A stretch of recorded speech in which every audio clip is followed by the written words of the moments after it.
मैं नेता संघ से कहूंगा गोबर नहीं चाहिए, हमें गोबर प्लांट नहीं चाहिए। आप गोबर प्लांट ले जाइए गोरखपुर। हमें अपना परफ्यूमरी पार्क चाहिए।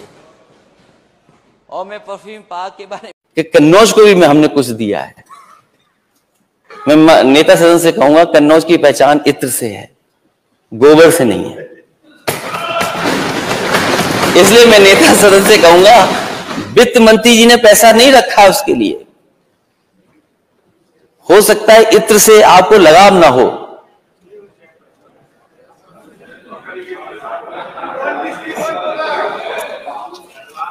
इत्र से लगाव ना हो,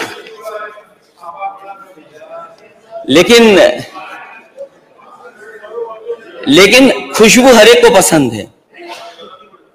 और मैं तो कहूंगा दिल्ली से एक हमारे माननीय सदस्य हमारे साथ भी रहे हैं, पीडब्ल्यूडी सबसे बड़े विभाग के मंत्री हैं, इत्र के बारे में तो बेहतर समझते होंगे,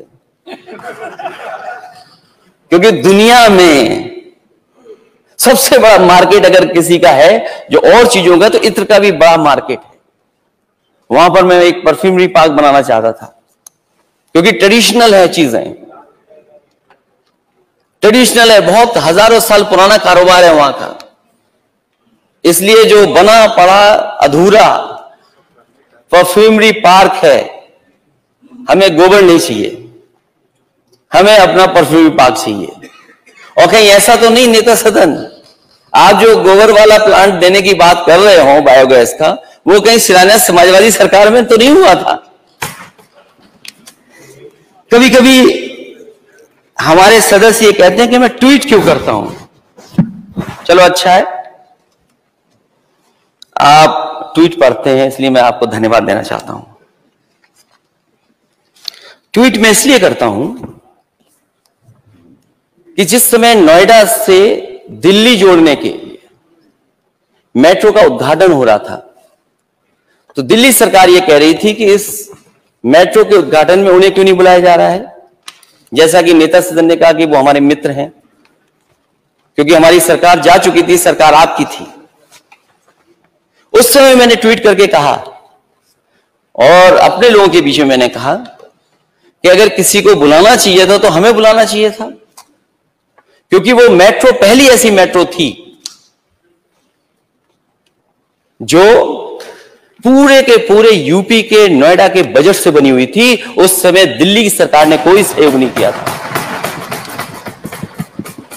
और जो लोग ट्वीट की बात कर रहे हैं, क्योंकि नेता सदन ने कभी फाइल ही नहीं देखने दी होगी उनको, तो कम से कम मैं चाहूंगा कि वो फाइल देख लें दोबारा। उस फाइल में नजर आ जाएगा कि किस सरकार की बनी हुई ये मेट्रो है। और मुझे खुशी है इस बात की कि जब वो मेट्रो का उद्घाटन हुआ, तो उस उद्घाटन में अपने देश के प्रधानमंत्री जी थे और मून जे दक्षिण कोरिया के राष्ट्रपति नोएडा दिल्ली मेट्रो के उद्घाटन में साथ साथ बैठ करके गए थे। हमारे माननीय सदस्य, अगर वो सांड वाली फोटो गलत आ गई हो, वो हमारा त्योहार है एक, वो सांड केवल एक प्रतीक के रूप में दिखाना चाहते थे कि सांड से लोगों की जान जा रही है। वो फोटो जरूर हो सकता है वो त्योहार की आ गई हो, लेकिन ये तस्वीर बिल्कुल ठीक है और फाइल में सच्चाई होगी। और दूसरा, मिर्जापुर में 16 प्लांट का उद्घाटन हुआ था, जिसमें कि देश के प्रधानमंत्री जी और मैक्रो जो फ्रांस के थे वो आए थे उद्घाटन में, और उद्घाटन हुआ उसका। अगर वो भी किसी परियोजना बनाई गई थी तो वो समाजवादी सरकार में थी, उसकी भी सही फोटो में लेके आए हूं अध्यक्ष।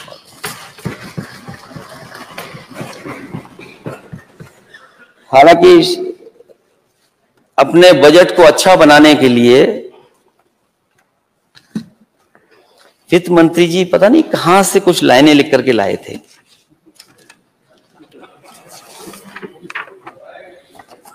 हो सकता है क्योंकि मैं बोलूंगा बाद में कुछ और मिल जाएंगी आपको। बहुत रिसर्च के बाद लाइनें लाए थे, लेकिन कुछ लोगों ने कहा कि ये कई बार ऐसा ही पढ़ते हैं बजट में। हालांकि मैं शायर नहीं हूं, ना पढ़ता हूं, ना कवि हूं मैं, लेकिन क्योंकि बजट के हिस्से में आपने कुछ लाइनें लिखी हैं अपनी बात को कहने के लिए, तो हम भी अपने अध्यक्ष महोदय आपकी अनुमति से पढ़ना चाहूंगा कुछ। जब तलक अमन और चैन नहीं आता, काम हमारा है नफरत के खिलाफत करना। मेरी पीढ़ी को एक मशाल बन के चलना है, जिसका फर्ज है इंसानियत की राह रोशन करना।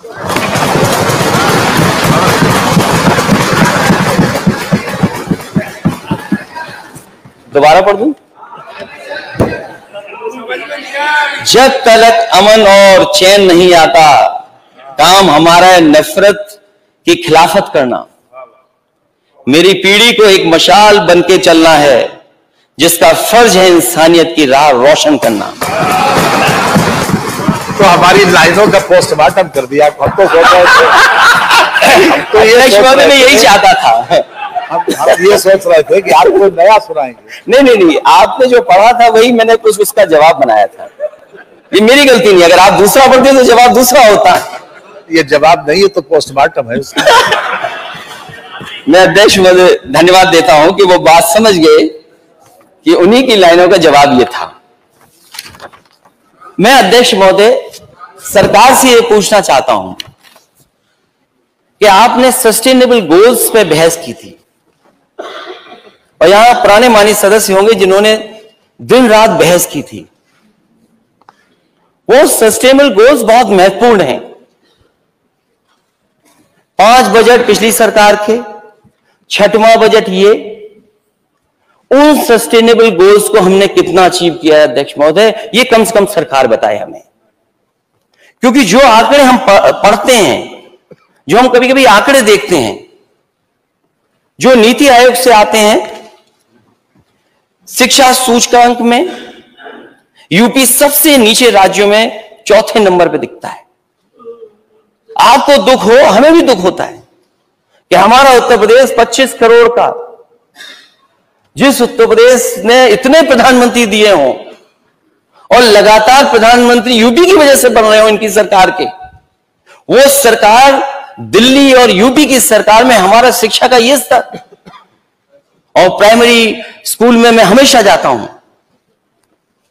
और मैं एक बार नहीं गया, जब मैं मुख्यमंत्री था तब भी मैं गया, और मैं अपनी भी कमी जानता हूं। जब मैं एक स्कूल में गया, मैं जाकर के बच्चे से पूछा कि पहचाना आपने मुझे? तो वो छोटा सा बच्चा बोला कि हाँ मैंने पहचान लिया। मैंने पूछा कौन हूं मैं? तो बोले आप राहुल गांधी हैं।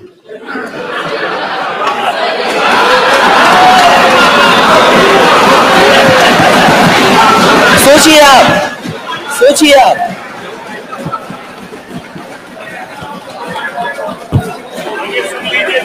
नहीं, मैं अध्यक्ष जी अच्छा सोच रहे हैं। पूरी बात, इनकी सोच समझ बिल्कुल ठीक है। बात सुन लीजिए, ये इनकी सोच समझ बिल्कुल ठीक है। मैं जानता हूं किस बात पे ये कह रहे हैं। इन्हें चिंता इस बात की नहीं है अध्यक्ष महोदय, इन्हें दुख इस बात का नहीं है कि यूपी नीचे से 4था नंबर है। इन्हें खुशी इस बात की है कि मैंने कांग्रेस पार्टी के नेता का नाम ले लिया। कमाल है आपको सरकार किसने बना दी? सोचिए आप। इनको दुख इस बात का नहीं है, इनको शांति से अध्यक्ष महोदय दुख इस बात का नहीं है इन्हें कि स्वास्थ्य के आंकड़ों में हम कहां खड़े हैं। और मैं तो आपको धन्यवाद दूंगा, ये सब लाइव है, सब लाइव जा रहा है।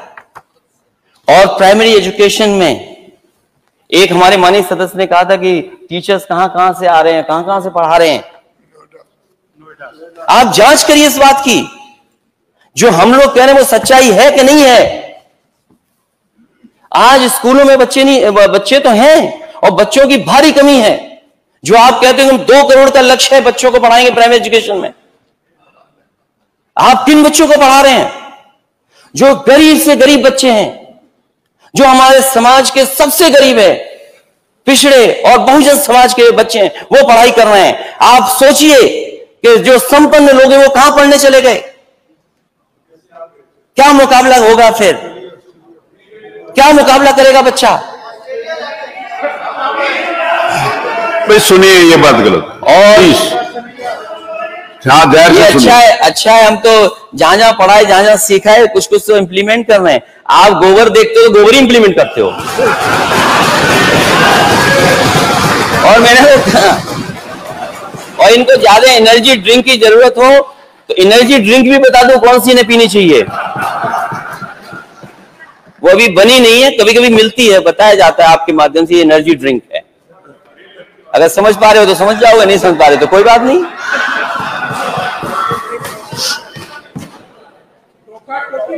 मैं ठीक है, मैं जब सरकार में था तो मुझे खुशी है इस बात की कि सबसे पहले मुझे मथुरा का, अक्षय पात्रा का, उनका प्लांट देखने को मिला मुझे, जहां पर बच्चों को एक साथ लाखों की संख्या में खिलाया जा सकता है।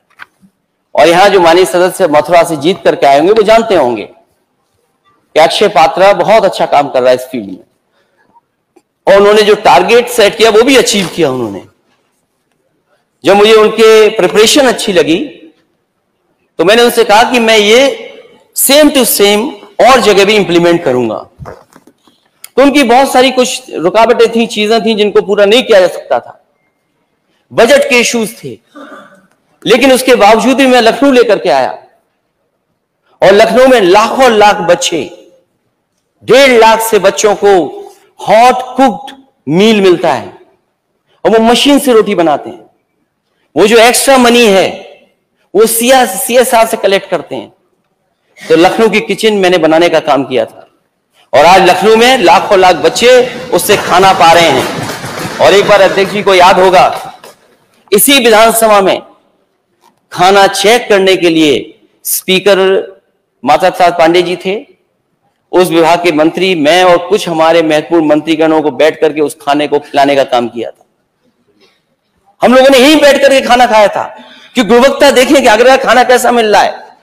और उसके बाद तय किया था कि उत्तर प्रदेश में चरणों में कई जगह ऐसी किचन बनाई जाएंगी, और अक्षय पात्रा बनाने के लिए तैयार हो गया था। समाजवादियों की सरकार चली गई, जो बजट 200 करोड़ रुपए दिया गया था वो बजट पता नहीं कहां चला गया। मुझे कुछ जानकारी मिली थी कि वो बजट स्वेटर में चला गया। स्वेटर जो वो ऊन का जाड़े के लिए, और उसमें सरकार यही नहीं तय कर पाई कि इतना कॉस्टली हो गया कि स्वेटर में वो इलास्टिक रहेगी कि नहीं रहेगी, पता नहीं क्या रहा उसमें, मुझे जानकारी नहीं है, वो सरकार बेहतर समझती होगी उस बात को। वो नहीं, वो पता है मुझे, लेकिन टेंडर डॉक्यूमेंट जो स्पेसिफिकेशन थे उनकी जानकारी मुझे नहीं है। जो माननीय सदस्य कह रहे हैं वो कम से कम सरकार से जानकारी कर लें। वो किचन नहीं बन पाई। मैंने बनारस को दिया था अक्षय पात्रा, आपने और जगह रोक दिया, मुझे कोई शिकायत नहीं है, लेकिन नेता सदन बताएं कि आपने बनारस की वो अक्षय पात्रा किचन को क्यों रोक दिया। और उसके साथ साथ बच्चों को स्टील की थाली मिलने लगी थी, ग्लास मिलने लगा था, वो कहां है स्टील गिलास और वो थाली पता नहीं कहां चली गई। जो बच्चों को हफ्ते में 1 दिन फल मिलना चाहिए था, ये सरकार बताए कि कितने हफ्ते बच्चों को फल खिला पाई है सरकार, और क्या दूध दे पाई सरकार कि नहीं दे पाई बताएं। और सरकार ये बताए कि जो आपने तय किया एनसीईआरटी की बुक्स, कितने स्कूलों में आपने पहुंचा दी एनसीईआरटी की बुक्स, अगर पहुंचाई है तो बता दो। आप यहां जितने सदस्य वो जाते होंगे पता कर लें। इसीलिए मैंने कहा कि अगर उस तरह की किचन आज चालू हो गई होती तो मिड डे मील योजना में जो घोटाला है वो भी हो सकता है बंद होता, और हमारे